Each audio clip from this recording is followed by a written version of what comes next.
सुरक्षा नहीं है। असुरक्षा का भय ही समाप्त हो गया। ऐसा नहीं है कि उसकी मौत नहीं होगी, और ऐसा भी नहीं कोई उसको छुरा मार दे तो वो नहीं मरेगा। मौत भी होगी, मरेगा भी, लेकिन असुरक्षा का कोई भय नहीं है। मौत भी उसे प्रीतम का मिलन होगी और छुरा भी उसी की भेंट। इससे कोई अंतर नहीं पड़ेगा। जो असुरक्षित होने को राजी है उसकी सुरक्षा पूर्ण है। जो सुरक्षा की चेष्टा में लगा रहेगा फिर भी उसे अनबंधा नहीं किया जा सकता।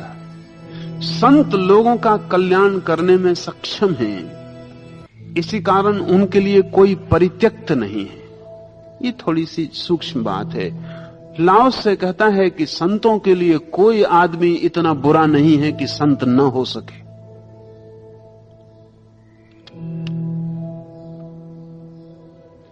Therefore, the sage is good at helping man. For that reason, there is no one rejected as useless. अगर कोई संत आपसे कहे कि तुम पापी हो और तुम्हें मैं स्वीकार नहीं कर सकता, तो समझना कि वो संत नहीं। मरीज के लिए ही उसका होना है, संत का होना ही उसके लिए है जो कि जीवन में भटक गया, खो गया। लेकिन अगर संत कहे कि तुम अपात्र हो, तो जानना कि संत स्वयं अपात्र है। अपात्रता की भाषा संत की भाषा नहीं है। अपात्रता की भाषा उन कमजोर साधुओं की भाषा है जो लोगों को बदलने की कीमिया जिनके पास नहीं, तो वे उनको ही चुनते हैं जो पात्र हैं। पात्र का मतलब है कि जिनको बदलने के लिए उनको कुछ भी ना करना पड़ेगा। कि आप गांव जा रहे हैं, वर्षों से मैं प्रतीक्षा करती थी और आज मजबूरी है कि मुझे दूसरे गांव जाना पड़ रहा है, लेकिन सांझ होते होते हर हालत में लौट आऊंगी। तो जब तक मैं न लौट आऊं बोलना मत। सारा गांव इकट्ठा हो गया, पंडित, पुजारी, ज्ञानी सब आके बैठ गए और बुद्ध बार बार देखने लगे वो वेश्या अब तक नहीं आई। आखिर एक आदमी ने कहा, आप शुरू क्यों नहीं करते? सब तो आ चुके। गांव में जो भी आने योग्य थे सब आ चुके, अब किसकी प्रतीक्षा है? बुद्ध ने कहा कि किसी की प्रतीक्षा है गांव में नहीं, तो धार्मिक हो और मौजूद ना हो।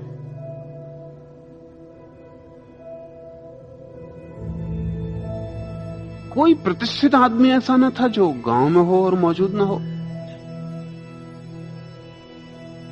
किसकी प्रतीक्षा है? और तब अचानक वेश्या आई और बुद्ध ने बोलना शुरू किया। गांव बड़ा चिंतित हो गया।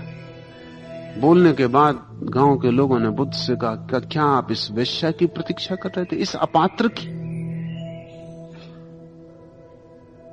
बुद्ध ने कहा, जो पात्र हैं वे मेरे बिना भीतर जाएंगे, जो अपात्र हैं उनके लिए ही मैं रुका हूं।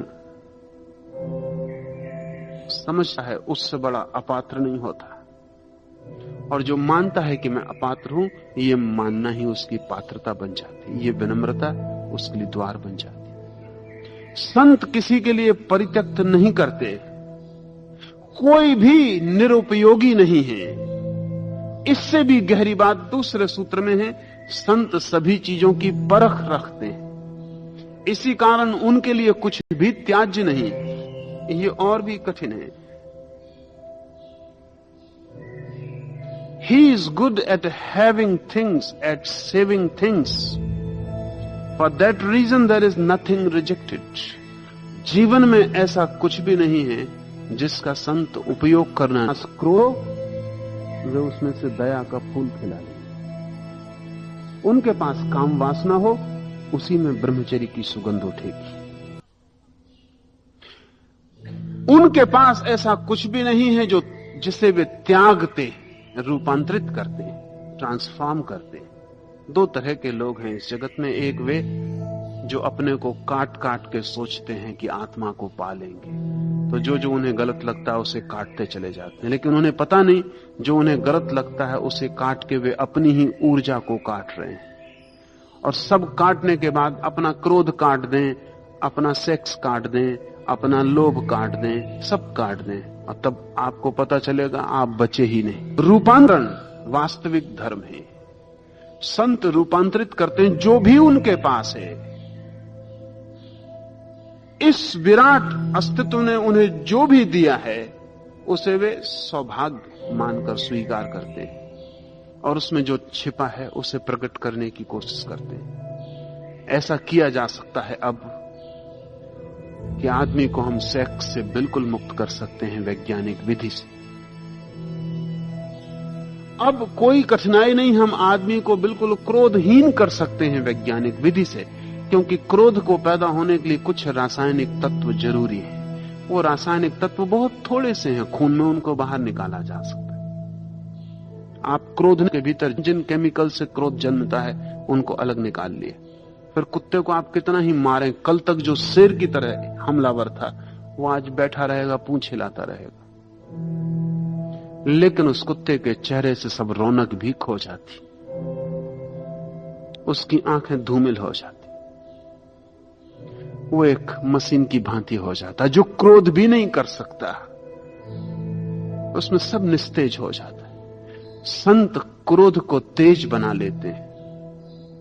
वो ऊर्जा है, इस जगत में सभी ऊर्जाएं हैं, उनका हम क्या उपयोग करते हैं इस पर निर्भर करता है। इस जगत की कोई ऊर्जा बुरी नहीं, कोई ऊर्जा भली नहीं। इस शक्ति का उपयोग पाप हो सकता है, इस शक्ति का उपयोग पुण्य हो सकता है। शक्ति